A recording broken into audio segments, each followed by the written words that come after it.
I want to talk about turning disruption off and turning innovation on, because we've seen disruption in so many industries. You know, we've seen it in music, we've seen it in chauffeur-driven cars, we've seen it in payments, and leaders are worried.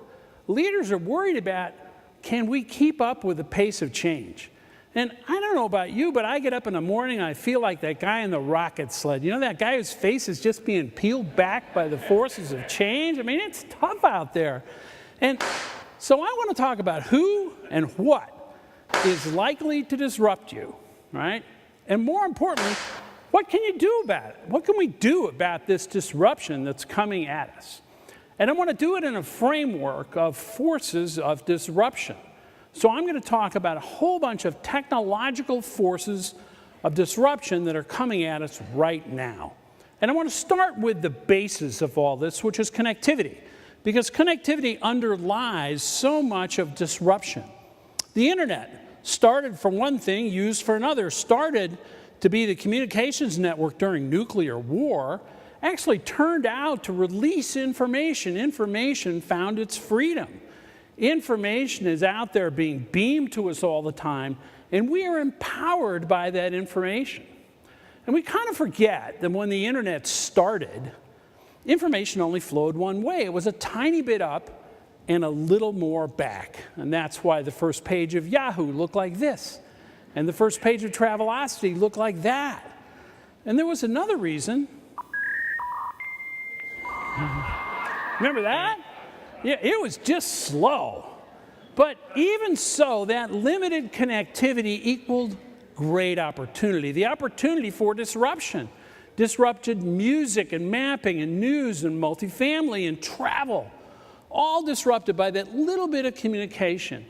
And then we had a big change because users began to create information themselves.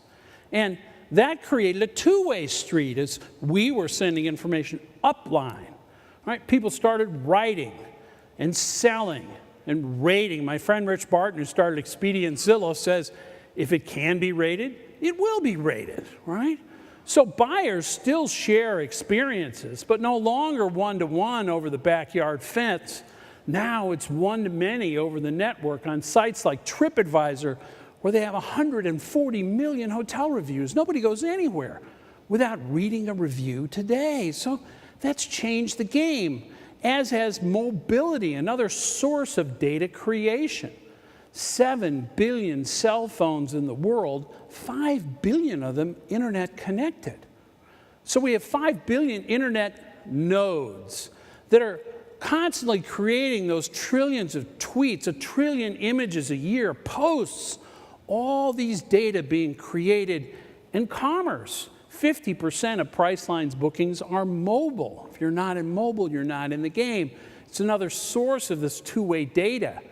And then as technologies converge, another source of data, right? Big data linked with cloud, linked with communications, gives you the basis for the Internet of Things. 38 billion things to be connected to the internet by 2020. Things like the industrial Internet of Things, where sensors are running factories, right? Things like pill bottles that are connected to the internet that remind you to take your pills. I'm part of the Internet of Things because I have a paper clip-sized implant in my chest that monitors my heart and reports the performance of my heart every day to the doctor in case it's out of sync. They'll know. So I think it's kind of cool. I'm part of the Internet of Things, right? And what that's done is taken that little stream of data that was connected back when Billy Gates was on a teletype and turned it into a raging torrent of data created by the Internet of Things, by wearables, by mobile devices, by all the devices that are creating data. And that, of course, has created this new term, big data. Big data, we're trying to deal with big data, and the fact that big data exists, we had to have a place to put it, these 2.5 quintillion bytes every day. That created the cloud, right? We had to have a place to put big data. What is the cloud? It just means instead of our own data center, we're using Amazon or Microsoft Cloud. We're using a shared data center. Well, why is that important? Because it's instantly available.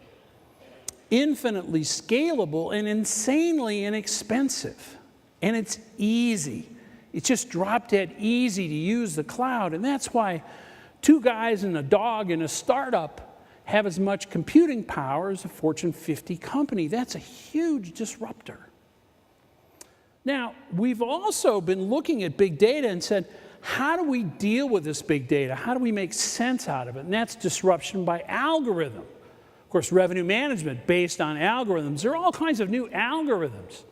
Facebook News, algorithmic, right? Algorithms decide what's the important news.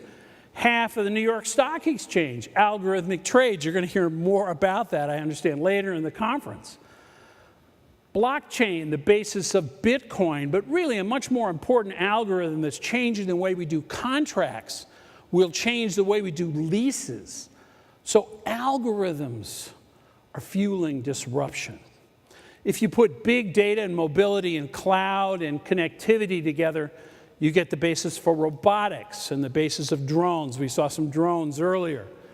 Robots are everywhere because they don't have to be smart on their own. They can use the cloud. So we have robot first responders.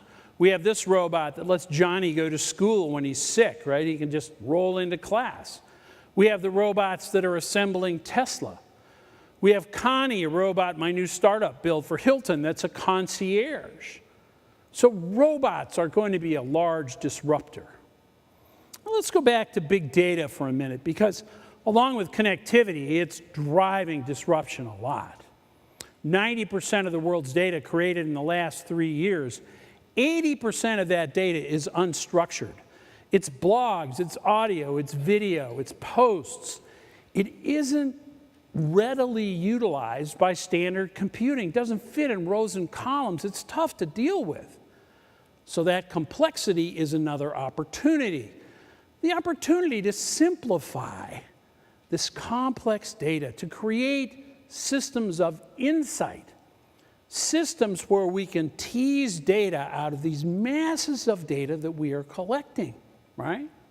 Systems like IBM Watson that can say, 95% chance this is the right treatment for this patient. Systems that for the first time give advice. And that's important. And it takes AI. If data is the new oil, then AI is the new refinery. AI allows us to refine these data. And it's not coming in the future. It's here now in your self-driving car, in your Roomba vacuum, in your Amazon Echo, in Siri. I mean, it's not always perfect. Some of you may have heard that Jeff Bezos the other day said to Echo, Alexa, order Whole Foods. And she said, buying Whole Foods. Oh, shit. Right? See, it's not always perfect, right? But these are systems that make sense of the data in which we are drowning.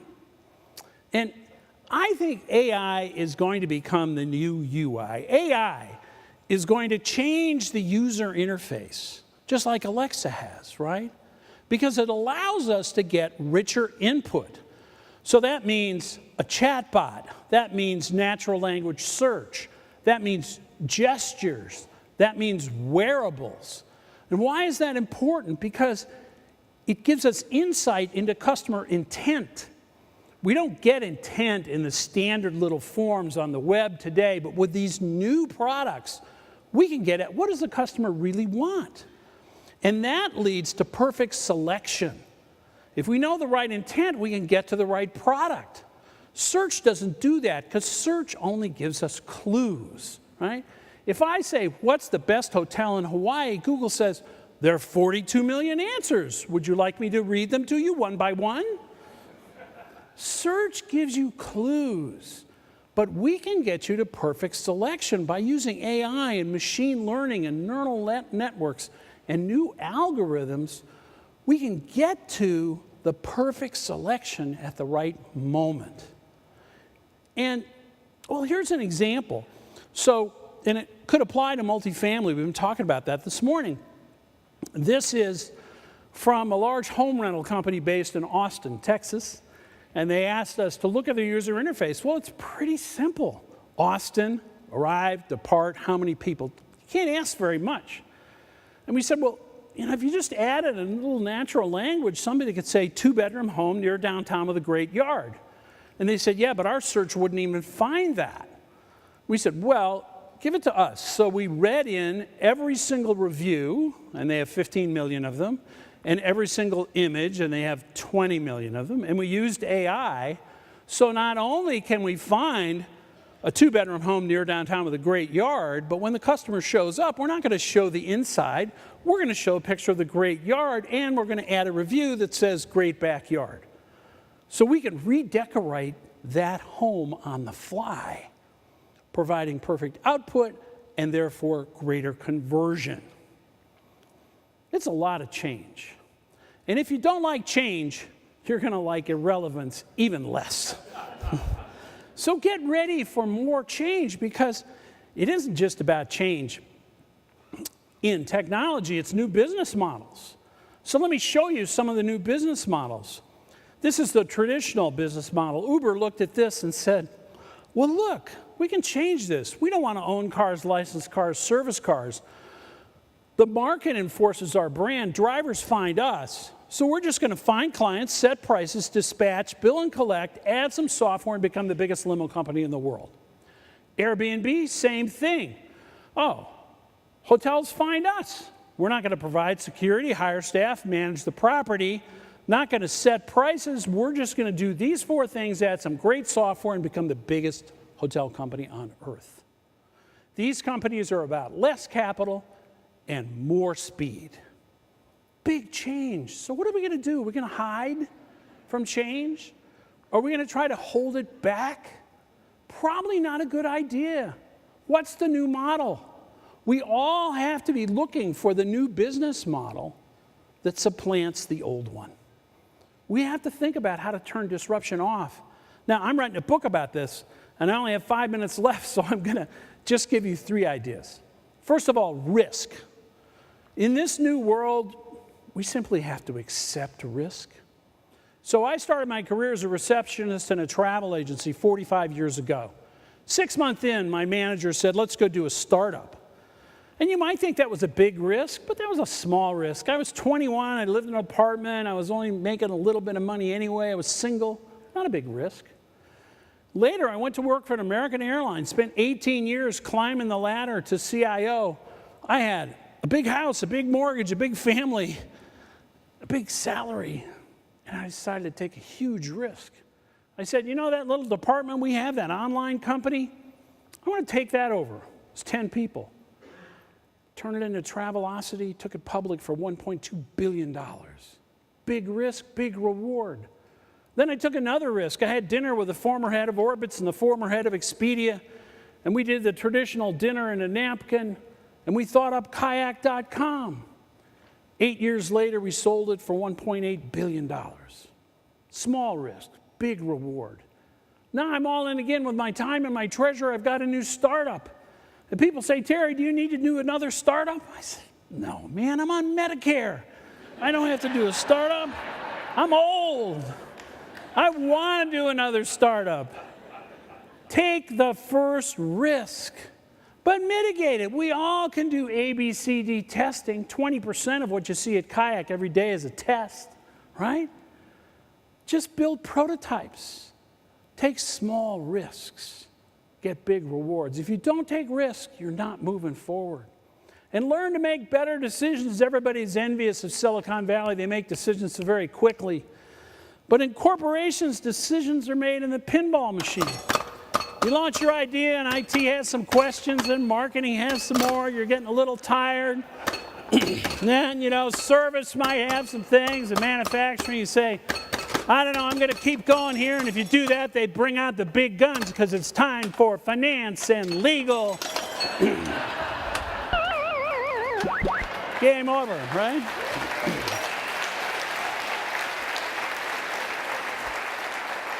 That's the way it is.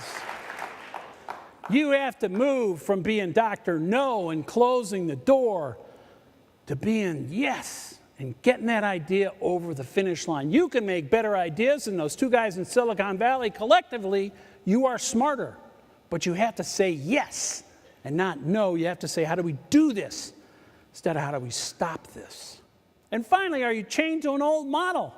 Somebody has a new idea, do you say, well, you know, Bob, we've always done it this way, and we've never done it that way.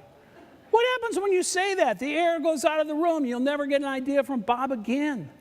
So face your fears. Established organizations view disruption as a threat. Instead of saying, how can we do that? We have the brand, we have the supply chain, we have manufacturing, we have the people, we have the ideas. How can we do that? Why do you let two guys and a dog in Silicon Valley scare you? Because, look, disruption, innovation, they're just two sides of the same coin. The reason you call it disruption is because you didn't do it. It was done to you, right? Their innovation is your disruption, but you can act. So stop being disruptive and innovate. Innovate. That's all it takes to turn disruption off and turn innovation on. As long as you remember, the future is a foreign country, and they do things differently there.